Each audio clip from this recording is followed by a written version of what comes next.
31 মে থেকে সীমিত আকারে খুলছে ঢাকা বিশ্ববিদ্যালয়। প্রশাসনিক কিছু কাজ চললেও শুরু হচ্ছে না ক্লাস পরীক্ষা। করোনার সাথে বসবাসে পাল্টাতে হবে অনেক কিছুই বলছে বিশেষজ্ঞরা। গণপরিবহন নিয়ে বৈঠক আজ। লিবিয়ায় পাচারকারী চক্রের গুলিতে 26 বাংলাদেশি নিহত নিশ্চিত করেছে পররাষ্ট্র মন্ত্রণালয়।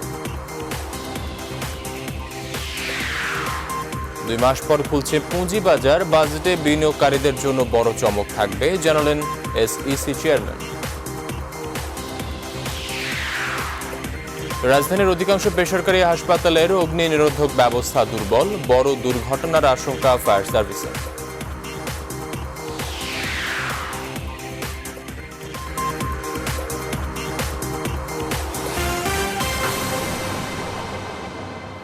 স্বাগত দুপুর 12টার সংবাদের সঙ্গে আছে আমি আকাশ এহসান। দেখছিলেন সংবাদ শিরোনাম। মরিচারোধী ও বিদ্যুৎ সাশ্রয়ী Marquis pump. Marquis energy saving pump. এবার বিস্তারিত। 31 মে থেকে খুলছে ঢাকা বিশ্ববিদ্যালয়। উপাচার্য অধ্যাপক ডক্টর আখতারুজ্জামান জানিয়েছেন, কিছু প্রশাসনিক কার্যক্রম সচল করা হবে, সেই সাথে আটকে থাকা কিছু পরীক্ষার ফল প্রকাশের সিদ্ধান্ত নেওয়া হয়েছে। তবে ক্লাস পরীক্ষা আপাতত বন্ধ থাকছে বলেও জানান তিনি।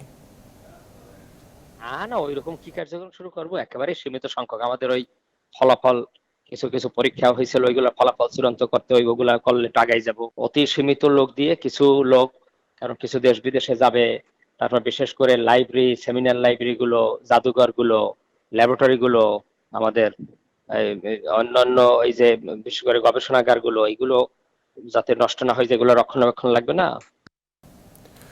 টানা 66 দিনের ছুটি শেষে অর্থনীতির চাকা সচল করতে 31 মে থেকে দেশ জুড়ে খুলে যাচ্ছে সব অফিস ও ব্যবসা প্রতিষ্ঠান।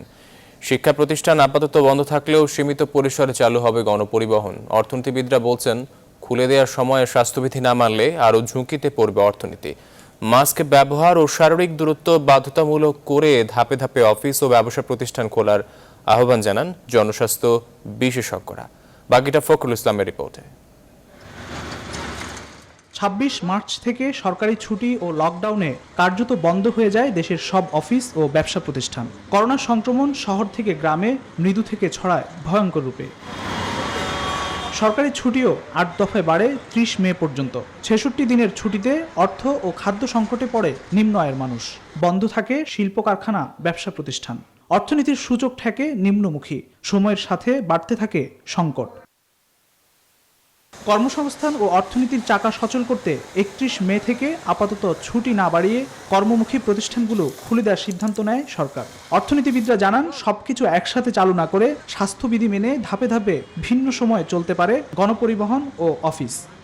এই অর্থনীতির দরকারটাকে বা কর্মসংস্থানের প্রয়োজনটাকে মিট করতে গিয়ে আমরা যেন সামনের অর্থনীতির চাকাটাকে আরো বেশি রকম ঝুঁকির মুখে ফেলে না দিই। অর্থাৎ যদি অনেক মানুষ আক্রান্ত হয়ে যায়, তখন আমাদের পরবর্তী সময়ে অর্থনীতির চাকা চালু রাখাটা কিন্তু সমস্যা হয়ে যেতে পারে। অবশ্য জনস্বাস্থ্য বিশেষজ্ঞরা বলছেন, এমন সিদ্ধান্তে বাড়বে করোনা আক্রান্তের সংখ্যা। তবে এর জন্য সক্ষমতা বাড়াতে হবে স্বাস্থ্য ব্যবস্থার। আমাদেরকে করোনা নিয়ে আসলে মনে হচ্ছে বহুদিন বসবাস করতে হবে।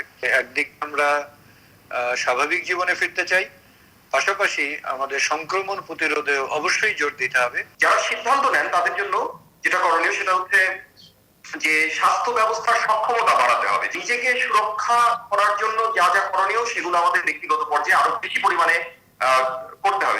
একই সাথে বাধ্যতামূলক করতে হবে মাস্ক ব্যবহার ও শারীরিক দূরত্ব। এখন প্রতিরোধে আমাদের কাছে আর তেমন কোনো অস্ত্রই নেই, মাস্ক প্রধান অস্ত্র। অর্থাৎ বাসা থেকে বের হওয়া থেকে শুরু করে বাসায় পুনরায় না ফেরা পর্যন্ত মাস্ক পরতে হবে। সরকারের পক্ষ থেকে লকডাউন নেই, অনেকটা নিজের উপর নিজের লকডাউন আরোপ করে নিজেকে নিজের যাতায়াত চলাচলকে যতটুকু সম্ভব সীমিত রাখা ছাড়া আসলে আমাদের এই মুহূর্তে কোনো উপায় নেই। বিশ্বব্যাপী করোনা মহামারীর এই সংক্রমণ গত 8 মার্চ থেকে বাংলাদেশে শনাক্ত হওয়ার পর এখনো অব্যাহত আছে উচ্চ হারে সংক্রমণ। জীবন ও জীবিকার সমন্বয় করতে 31 মে থেকে দেশ জুড়ে সচল হচ্ছে স্বাভাবিক জীবন। আর এই বাস্তবতায় এখন প্রধান চ্যালেঞ্জ, ছুটি পরবর্তী যে ঘটনাগুলো ঘটবে তা কঠোরভাবে নিয়ন্ত্রণ করা। আর তা না পারলে সংক্রমণ আরও বাড়ার শঙ্কা প্রকাশ করলেন স্বাস্থ্য বিশেষজ্ঞরা। ফখরুল ইসলাম, নিউজ 24, ঢাকা। এদিকে সবকিছু খোলার খবরে ঈদের পর শুরু হয়েছে ঢাকা ফেরত মানুষের স্রোত। কোথাও মানা হচ্ছে না স্বাস্থ্যবিধি। বিস্তারিত জানাতে এই মুহূর্তে আমাদের সাথে যুক্ত হচ্ছেন সাভার থেকে নাজমুল হুদা। নাজমুল, আপনার কাছ থেকে জানতে চাচ্ছি, গণপরিবহন তো বন্ধ, ঢাকা ফেরা মানুষের কোন ধরনের পরিবহন ব্যবহার করে ঢাকার দিকে আসছেন আমাদের জানাবেন। ধন্যবাদ আকাশ। আমি এই মুহূর্তে রয়েছি গাবতলীতে এবং ঢাকায় কিন্তু মানুষ বাড়িতে ঈদ করে, বাড়ি থেকে ঈদ করে কিন্তু ঢাকায় ফিরছে এবং আপনারা জানেন যে উত্তর এবং পশ্চিমাঞ্চল থেকে কিন্তু লোকজন এই সড়ক দিয়ে আসতে শুরু করছে এবং গাবতলীর ঠিক প্রবেশ মুখে আমরা রয়েছি এবং প্রচুর মানুষ কিন্তু এখন তারা ঈদ শেষ করে কিন্তু ফিরতে শুরু করেছে। এখানে কিন্তু আপনার যে জায়গাটা আমি দাঁড়িয়ে আছি, গাবতলীতে দাঁড়িয়ে আছি, এখানে কিন্তু আপনার প্রথমে বাইপেল ভেঙে ভেঙে লোকজন কিন্তু আসতেছে এবং বাইপেলে আসে, বাইপেল থেকে আমিনবাজারে আসে, আমিনবাজার থেকে আবার এখানে সিএনজি ব্যাটারি চালিত গাড়ি এবং প্রাইভেট কার এবং বিভিন্ন যানবাহনও কিন্তু তারা আসতে শুরু করছে এবং প্রচুর মানুষ কিন্তু ঢাকায় ঢুকছে এবং আপনারা দেখছেন যে একটু ক্যামেরার মাধ্যমে আপনাদেরকে একটু দেখানোর চেষ্টা করছি যে তারা আসলে কিভাবে ঢাকায় ঢুকছে। অনেকেই কিন্তু আবার পায়ে হেঁটে যাচ্ছে ব্যাগ নিয়ে, তারা এখানে নেমে এবং তারা এই যে ব্যাটারি চালিত গাড়ি মহাসড়কগুলিতে উঠে তারা কিন্তু আসছে এবং দেখছেন যে তারা সেখান থেকে তাদেরকে বিভিন্ন রকমের লোকজন তারা কিন্তু আসছে। আমি একটু কথা বলতে চাই যারা আসছে তারা কোথা থেকে আসলো, কিভাবে আসছে, একটু কথা বলতে চাই। আপনারা কি কোথা থেকে আসলেন, কি কোথায় যাচ্ছেন এবং সামাজিক দূরত্ব মেনে চলছেন কিনা? জি, সামাজিক দূরত্ব মেনে চলছি এবং যাচ্ছি টার্মিনালে। জি, অনেক ধন্যবাদ আপনাকে। এই যে যেমন এই যে লোকজনগুলি আপনি দেখছেন যে পায়ে হেঁটে আসছে, একটু কথা বলতে চাই আপনাদের সঙ্গে। আপনারা কোথা থেকে আসছেন? আমি সিরাজগঞ্জ থেকে আসলাম, কিভাবে আসছেন? মাইক্রো দিয়ে আসলাম। তারপরে এখন আমি চান্দুরা নামলাম, চান্দুরাতে আমি অটোতে আসার পরে আবার হুন্ডাতে আসলাম। আমি গাবতলী নামলাম, এখন আমি যাব ফার্মগেট। ওকে, অনেক ধন্যবাদ আপনাকে। মানুষ এইভাবে জীবনের আসলে তাগিদেও কিন্তু তারা সেভাবে জীবনের ঝুঁকি নিয়েও কিন্তু করোনার মধ্যে তারা ঢাকায় থেকে কর্মস্থলে আসছে। এই ছিল আমার কাছে গাবতলী থেকে। সর্বশেষ চলে যাচ্ছি এখন স্টুডিওতে আকাশের কাছে। আকাশ, ধন্যবাদ আপনাকে। দর্শক, আমাদের সাথে যুক্ত ছিলেন সহকর্মী নাজমুল গাবতলী থেকে। দর্শক, এই মুহূর্তে আমাদের সাথে যুক্ত হচ্ছেন সহকর্মী তৌহিদ শান্ত, তিনি আছেন যাত্রাবাড়িতে। শান্ত, আপনার কাছ থেকে জানতে চাচ্ছি, কেমন দেখছেন ঢাকা ফেরা মানুষের চাপ কতটা বেড়েছে আমাদের জানাবেন।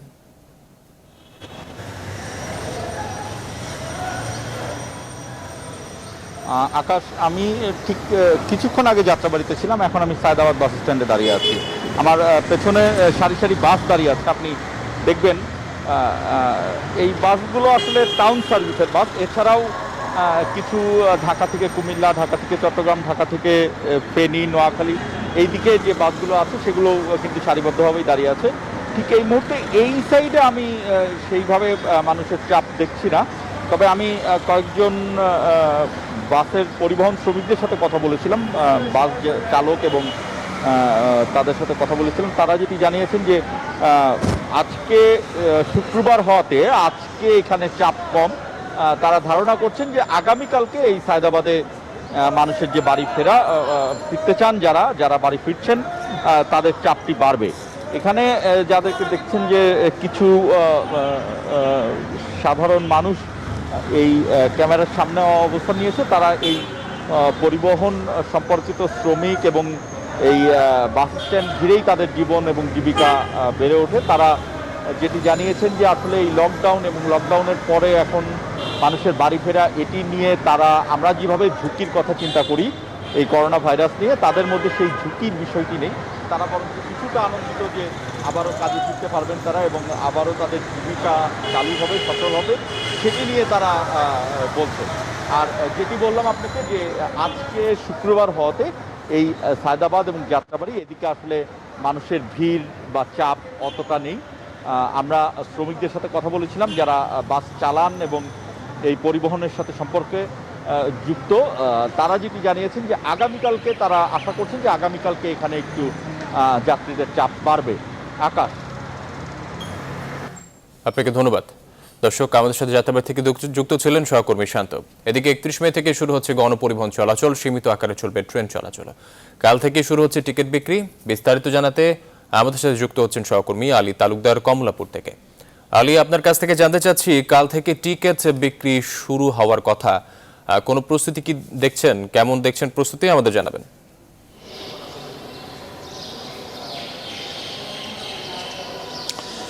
ধন্যবাদ আকাশ। আকাশ, মহামারী করোনা ভাইরাসের যে অঘোষিত লকডাউন, সেই অঘোষিত লকডাউনের পরে কিন্তু আমরা গতকালকে দেখেছি যে সরকারের পক্ষ থেকে একটি প্রজ্ঞাপন জারি হয়েছে যে আগামীকাল থেকে সীমিত আকারে ট্রেন এবং যেই বাস চলাচলগুলো শুরু হবে। তো আমরা এই মধ্যে দেখতে পাচ্ছি যে কমলাপুর রেলওয়ে স্টেশনে কিন্তু এই সামাজিক এবং শারীরিক এই যে বিষয়গুলো, স্বাস্থ্যবিধি মেনে চলার বিষয় ব্যাপারে কমলাপুরের স্টেশনের যে কর্তৃপক্ষ রয়েছেন তারা এরই মধ্যে সেই ব্যবস্থা নিয়েছেন। কিছুক্ষণ আগে এখানকার স্টেশন মাস্টার তার সাথে কথা বলেছি যে এই যেহেতু দীর্ঘদিন বন্ধ থাকার পরে কমলাপুর আবার যাত্রীতে সরগম হবে, যাত্রীরা যাওয়া আসা করবে, সেই বিষয়ে তিনি আমাদেরকে জানিয়েছেন যে সর্বমোট 8টি রুটে আন্তঃনগর ট্রেন চলাচল করবে এবং 3 জুন থেকে সেই পরবর্তীতে যাত্রীদের উপর নির্ভর করে আরও ধাপে ধাপে ট্রেন বাড়াবে বলে আমাদেরকে জানিয়েছেন। এবং স্বাস্থ্যবিধির কথা তার কাছে জানতে চেয়েছিলাম। তিনি স্বাস্থ্যবিধি সম্পর্কে বলেছেন যে যারা টিকিট সংগ্রহ করতে আসবে সেখানে যেই সামাজিক যেই দূরত্বটি রয়েছে সেই দূরত্ব বজায় রেখে টিকিট সংগ্রহ করার জন্য এখানে এরই মধ্যে দাগ দিয়ে তারা একটি সীমানা নির্ধারণ করে দিচ্ছেন যেন এই চিহ্নের মধ্যেই তারা টিকিট এই কাউন্টার থেকে সংগ্রহ করতে পারে। এবং তার প্ল্যাটফর্মের বিষয়ে তাদের কাছে জানতে চেয়েছিলাম যে প্ল্যাটফর্মে আপনারা কতটা স্বাস্থ্যবিধি মেনে চলছেন। তখন তিনি আমাদেরকে জানিয়েছেন যে প্ল্যাটফর্মে এর মধ্যে যে 100% টিকিটের মধ্যে কিন্তু 50% টিকিট তারা বিক্রি করবেন। সেখানে যাত্রীরা যারা প্ল্যাটফর্মে উঠবেন তাদেরকে যেই শারীরিক বিষয়গুলো মাথায় রেখে তাদেরকে হ্যান্ড স্যানিটাইজার এবং দিয়ে তাদেরকে এই প্ল্যাটফর্মে ঢুকতে দেওয়া হবে বলে আমাদেরকে জানিয়েছেন। তো কমলাপুর রেল স্টেশন থেকে এই ছিল আমার কাছে সর্বশেষ খবর। আকাশ। ধন্যবাদ আলী আপনাকে। এবার আমরা যুক্ত হচ্ছি সহকর্মী রেজাল করিম মানিকের সঙ্গে, তিনি আছেন রংপুরে। মানিক, গণপরিবহন চলাচলের কি ধরনের প্রস্তুতি নিয়ে রংপুরের গণপরিবহন সংশ্লিষ্টরা আগাচ্ছেন আমাদের জানাবেন।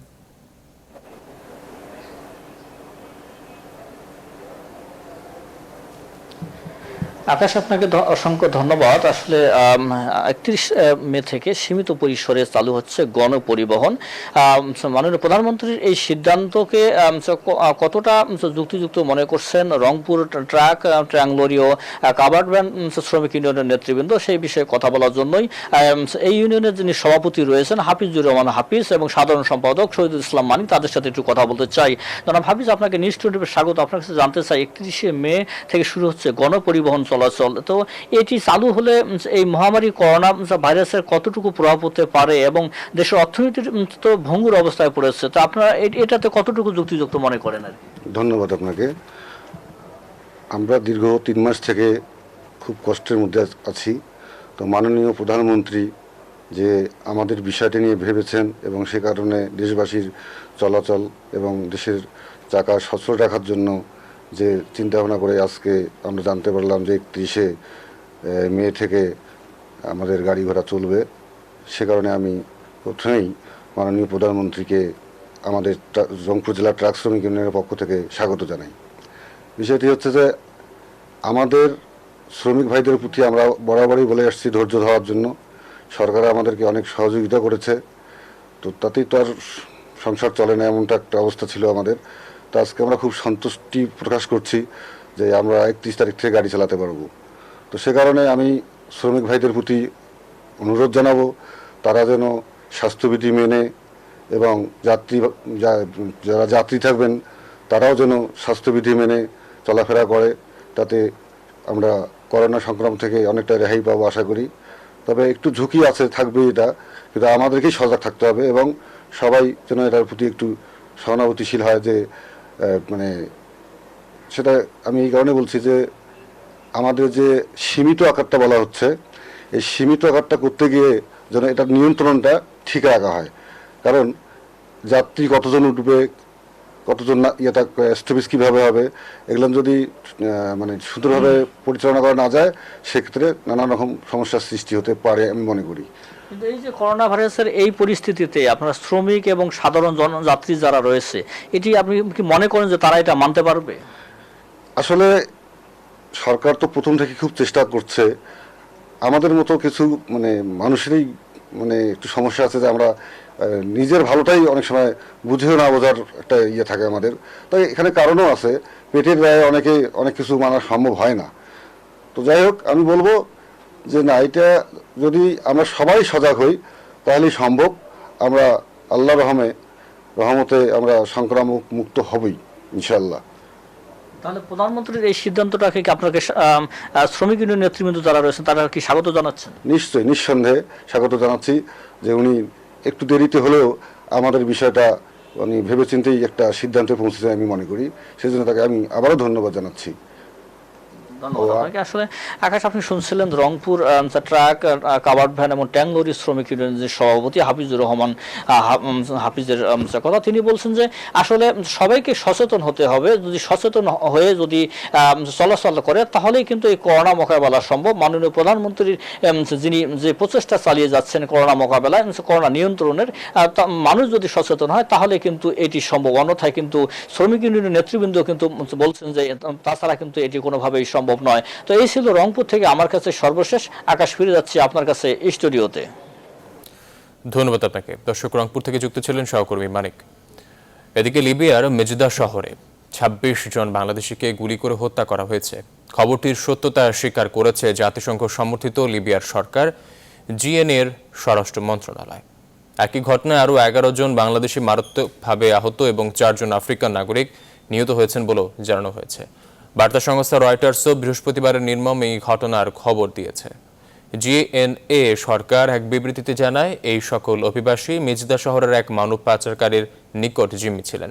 এ সময় এক ঘটনার সূত্র ধরে ওই পাচারকারী গতকাল রাতে অভিবাসীদের হাতে খুন হন। পরে তার সহযোগী এবং আত্মীয় স্বজনরা জিম্মি অভিবাসীদের ক্যাম্পে নির্বিচারে গুলি চালালে ঘটনাস্থলেই এই নারকীয় হত্যাকাণ্ড ঘটে। এ সময় ২৬ জন বাংলাদেশি সহ ৩০ জন মারা যায়। আহত ১১ জন বাংলাদেশিকে বর্তমানে জিনতান হাসপাতালে চিকিৎসা দেওয়া হচ্ছে বলেও জানানো হয়েছে।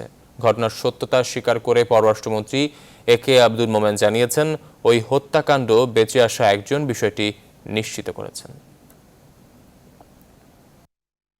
আমাদের এমবাসি জানিয়েছে ২৬ জন লোককে মেরে ফেলেছে, ১১ জন আহতরা হাসপাতালে আছে। আমাদের মিশনের লোক তাদের দেখতে যাচ্ছে। তারা ১০০ কিলোমিটার ট্রিপলির থেকে দূরে ঘটনা ঘটেছে। যারা এই বাঙালি ৩৮ জন তাদের ক্যাপ্টাররা অতিরিক্ত টাকা পয়সা ডিমান্ড করতেছিল। তখন শোনা মতে যে আমাদের বাঙালিরা তাদের ক্যাপ্টারদের একজনকে ধরে মেরে ফেলে এবং তার ফলে ক্যাপ্টাররা যে ওপেন ফায়ার, এলোপাতারি ফায়ার শুরু করে এবং তার প্রেক্ষিতে ২৬ জন মারা যায়, ১১ জন আহত হয়। আর একজন যিনি আমাদের খবর দিয়েছেন তিনি পালিয়ে একজন মানুষের বাসায় গিয়ে আশ্রয় নিয়েছেন এবং সেই খবরটা দিয়েছেন। এবারে করোনার বৈশ্বিক পরিস্থিতি। বিশ্বজুড়ে এই করোনায় আবারও ২৪ ঘন্টায় প্রাণ গেছে আরও প্রায় ৫,০০০ মানুষের। আর একদিনে সংক্রমিত হয়েছে রেকর্ড সংখ্যক ১,১৬,০০০ মানুষ। এসব ঘটনায় বিশ্বে কোভিড-১৯ মোট মৃত্যুর সংখ্যা দাঁড়াচ্ছে ৩,৬২,০০০-এ, আর আক্রান্তের সংখ্যা ৫৯ লাখ ছাড়িয়েছে। তবে যুক্তরাষ্ট্রে ফের বেড়েছে মৃত্যু। একদিনে মারা গেছে ১২০০-র বেশি মানুষ। ২৪ ঘন্টায় আক্রান্তের সংখ্যা ২২,০০০। এনে দেশটিতে মোট মৃতের সংখ্যা দাঁড়িয়েছে ১,০৩,০০০-এর বেশি। ব্রাজিলের করোনা পরিস্থিতি আরও ভয়াবহ। দেশটিতে একদিনে মৃত্যু হয়েছে প্রায় ১৩০০ মানুষের, সংক্রমিত হয়েছে ২৪,০০০-এর বেশি। এ নিয়ে দক্ষিণ আমেরিকার এই দেশটিতে মোট মৃতের সংখ্যা ২৭,০০০-এও গড়াচ্ছে। রাশিয়ার অবস্থাও বেহাল। দেশটিতে আবারও ২৪ ঘন্টায় প্রায় ৮,৫০০ মানুষ কোভিড-১৯ আক্রান্ত হয়েছে। আর গেল ২৪ ঘন্টায় দেশটিতে মৃত্যু হয়েছে ১৭৪ জনের। যুক্তরাজ্যে করোনা পরিস্থিতিও নাকাল। একদিনে আবারও দেশটিতে ৩৭৭ জনের প্রাণহানি হয়েছে। তবে ইউরোপের আরেক দেশ স্পেনের করোনা পরিস্থিতি কিছুটা উন্নতি হয়েছে। এছাড়া দ্বিতীয় দফায় লকডাউন শিথিল করেছে ফ্রান্স। তবে বলিভিয়া এক্ষেত্রে বেশ সতর্ক। দেশটির কোনো কোনো শহরে বাড়ি বাড়ি গিয়ে সিটি কর্তৃপক্ষ সতর্কবার্তা দিচ্ছে সহায়তাও। এদিকে এশিয়ার ভারতের মরণঘাতী ভাইরাসটি যেন ক্রমেই জেঁকে বসছে। প্রতিদিনই দেশটিতে বাড়ছে সংক্রমণ আর মৃত্যু। তবে এত মানুষের মৃত্যু আর আক্রান্তের সাথে বিশ্বব্যাপী সুস্থ হয়েছেন ২৫,৭৭,০০০ মানুষ।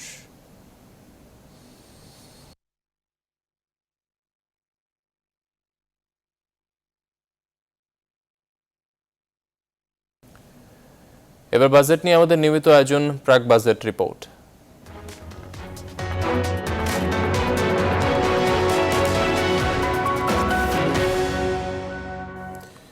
টানা ৬৬ দিন পর শুরু হচ্ছে দুই পুঁজিবাজারের লেনদেন। বাংলাদেশ সিকিউরিটিজ অ্যান্ড এক্সচেঞ্জ কমিশনের নতুন চেয়ারম্যান শিবলি রুবায়াতুল ইসলাম জানিয়েছেন, বাজারকে টেনে তুলতে সর্বোচ্চ চেষ্টা থাকবে তাদের। এছাড়া আগামী বাজেটে পুঁজিবাজার ও বিনিয়োগকারীদের জন্য চমক থাকবে বলেও আশ্বস্ত করেছেন তিনি। শীঘ্রই বাংলাদেশ ব্যাংকের সাথে বৈঠকে বসার কথা জানিয়েছেন তিনি। সুলতান আহমেদের রিপোর্ট। আগামী 11 জুন জাতীয় সংসদে ঘোষণা করা হবে 2020-21 অর্থবছরের বাজেট। বাজেটকে কেন্দ্র করে এরই মধ্যে 11 দফা প্রস্তাবনা দিয়েছে Dhaka stock exchange DSC. Corona দুর্যোগ থেকে দেশের শেয়ার বাজারকে টেনে তুলতে ডিএসসি চায় তালিকাভুক্ত কোম্পানিগুলোর কর হার কমানো, নতুন তালিকাভুক্তির ক্ষেত্রে 3 বছরের কর ছাড়সহ মোট 11টি সুবিধা। বিনিয়োগকারীদের স্বস্তি দিচ্ছে বিএসইসির নতুন চেয়ারম্যান হিসেবে রুবায়াতুল ইসলামের নিয়োগ। এই পদে এর আগের 9 বছরের চেয়ারম্যান খায়রুল হোসেনকে অপসারণ করতে বহুবার আন্দোলন করেছেন সাধারণ বিনিয়োগকারীরা। বিএসইসির নতুন প্রধান হিসেবে নিয়োগ পাওয়া ঢাকা বিশ্ববিদ্যালয়ের ব্যাংকিং বিভাগের এই অধ্যাপক মনে করেন, পুঁজিবাজারের সবচেয়ে বড় চ্যালেঞ্জ আস্থা ফিরিয়ে আনা।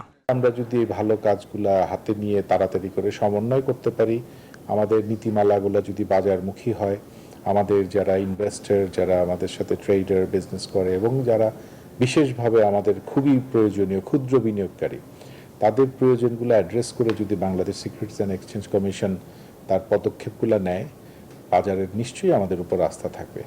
নিউজ 24-কে তিনি জানান, বাজারকে গতিশীল করতে যা যা করণীয় সবই করবে কমিশন। আগামী বাজেটও পুঁজিবাজার বান্ধব হবে বলে আশ্বাস তার। অর্থমন্ত্রী, ওনার সাথে আমার কথা বলার সুযোগ হয়েছিল। আমি খেয়াল করেছি ওনারা এই বাজার বান্ধব। ওনাদের কাছে আমাদের অন্যান্য যারা এই বাজারের অঙ্গ, তারা বিভিন্ন দাবি দাওয়া করেছেন, যে দাবি দেওয়ার বেশিরভাগ সাথেই আমি একমত।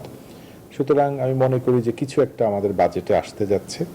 এদিকে বিশেষজ্ঞরা বলছেন, পুঁজিবাজারের কল্যাণে দীর্ঘমেয়াদী পদক্ষেপ প্রয়োজন। এজন্য কেন্দ্রীয় ব্যাংক ও বিএসইসির মধ্যে সমন্বয়ের কথা বলছেন তারা। পুঁজিবাজারকে সচল করতে হলে, নির্ভরযোগ্য করতে হলে এবং স্বচ্ছ করতে হলে সিকিউরিটি অ্যান্ড এক্সচেঞ্জ কমিশন এবং স্টক এক্সচেঞ্জগুলোকে একসাথে যৌথভাবে কর্পোরেট গভর্নেন্সের রেগুলেশনের প্রবলেমগুলো অ্যাড্রেস করতে হবে। আমরা আশা করব নতুন চেয়ারম্যানের নেতৃত্বে সেদিকে মনোযোগ দেওয়া হবে বেশি। এছাড়া বিনিয়োগকারীদের গুজবে কান না দিয়ে জেনে বুঝে বিনিয়োগের আহ্বান জানান দুজনেই। সুলতান আহমেদ, নিউজ 24, ঢাকা। যমুনার ভাঙনের প্রতিদিনই বিলীন হচ্ছে সিরাজগঞ্জের বিস্তীর্ণ অঞ্চল। বিস্তারিত জানতে সিরাজগঞ্জ থেকে যুক্ত হচ্ছেন সহকর্মী আব্দুস সামাদ সায়েম। সায়েম, ভাঙনে কতটা হুমকির মুখে পড়ছে স্থানীয়রা, আর ভাঙনে কি কি ব্যবস্থা নেওয়া হচ্ছে আমাদের জানাবেন।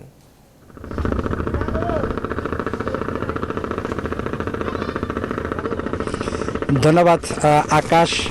একদিকে করোনা মহামারীতে মানুষ কর্মহীন হয়ে পড়েছে, তার উপরে যমুনা নদীর ভাঙন কিন্তু মানুষের উপরে মরার উপর খরার ঘা দেখা দিছে। এই যে যমুনা নদীর সিরাজগঞ্জের এনাদপুর থেকে পাঁচিল পর্যন্ত 6 কিলোমিটার এলাকায় কিন্তু ব্যাপক ভাঙন শুরু হয়েছে। গত কয়েকদিনে কিন্তু আসলে 3 থেকে 4 শতাধিক বাড়ি, ঘর, বসত বাড়ি বিলীন হয়ে গেছে। কিন্তু ভাঙন রোধে এখন পর্যন্ত কিন্তু পানি উন্নয়ন বোর্ড কোনো ব্যবস্থা গ্রহণ করেনি। এমনকি স্থানীয় যে জনপ্রতিনিধি রয়েছে, এমপি অথবা ইউপি চেয়ারম্যান মেম্বার, কেউ কিন্তু আসলে তাদের সামান্যতম এই কর্মহীন এই নদী ভাঙা মানুষগুলোর পিছনে এসে দাঁড়ায়নি। এ কারণে কিন্তু মানুষের মধ্যে অনেকটা ক্ষোভ বিরাজ করছে। আমি একটু কথা বলবো এখানকার স্থানীয় মানুষের সাথে। আপনারা এখন কিভাবে জীবন কাটাচ্ছেন? আমাদের খুব কষ্টে জীবন কাটতেছে। মানে ব্যাঙ্গে ছিল সব এলাকার সব লোকজন, এই যে গাড়ি দিয়ে সব আছে, খুব কষ্টে জীবন কাটতেছে আর কি। ধন্যবাদ আপনাকে। আমি আরেকজনের সাথে একটু কথা বলবো। আপনাদের এখানে চেয়ারম্যান মেম্বার বা কেউ এসেছিল কিনা? না, আমাদের এখানে কোনো টান আমরা কিছুই পাই নাই। সরকার তো অনেক টান দিতেছে, আমরা মিডিয়ায় দেখি, আমাদের এলাকায় কোনো কিছু আমরা এখনো পাইনি। এখানকার মানুষ এখন কিভাবে দিন কাটাচ্ছে? এখানকার মানুষ কিভাবে দিন কাটাচ্ছে আপনারা তো আসছেন, দেখতেছেন কি পর্যায়ে আছে। তা বাদেও আমাদের যতটুক জানি, এখানকার মানুষ অনেক কষ্ট আছে। যে কিছুদিন আগে যে ঝড় গুণা হয়েছে, সেই ঝড় গুণা সব মানুষের শরীরের উপর দিয়ে চলে গেছে আর কি। গুদা বাচ্চা, গরু বাছুর সব কিছু নিয়ে বাড়িঘর তো ভেঙে গেছে, গরু বাছুর সব দোয়াই আসলো, গরুর উপর দিয়ে চলে গেছে, মানুষের উপর দিয়ে চলে গেছে। এরকম অবস্থার কথা বুঝাইতে পারবো না আমরা। ধন্যবাদ আপনাকে। আকাশ, আপনি শুনছিলেন যে আসলে এই যে নদী ভাঙন কবলিত মানুষ তারা কিন্তু আসলে অনেকেই কিন্তু ঘর ঠিকই দাঁড়িয়েছে, তাদের কিন্তু যাবার কিন্তু আসলে কোনো জায়গা নাই। বাপ দাদার যে চিরচেনা বসত বেটা ফসলের জন্য সব কিছু হারিয়ে কিন্তু এই সমস্ত মানুষ একবারে নিঃস্ব হয়ে পড়েছে। এখন যেটুকু জায়গা আছে এর জরুরি ভিত্তিতে যদি পানি উন্নয়ন বোর্ড এই নদী তীর সংরক্ষণ বাঁধ নির্মাণ না করে তাহলে কিন্তু এগুলো সব বিলীন হয়ে যাবে এবং মানুষ একবার রাস্তা। আজ আন্তর্জাতিক জাতিসংঘ শান্তিরক্ষী দিবস। এই দিনে জাতিসংঘের শান্তিরক্ষা কার্যক্রমে অংশগ্রহণকারী দেশগুলোর শান্তিরক্ষীদের অসামান্য অবদানকে শ্রদ্ধার সঙ্গে স্মরণ করা হয়। বিশ্বের বিভিন্ন দেশে বাংলাদেশের শান্তিরক্ষীদের অবদান গৌরব উজ্জ্বল। গত 3 দশকে বিশ্ব অঙ্গনে বাংলাদেশের সুনাম বাড়িয়েছেন এদেশের শান্তিরক্ষীরা।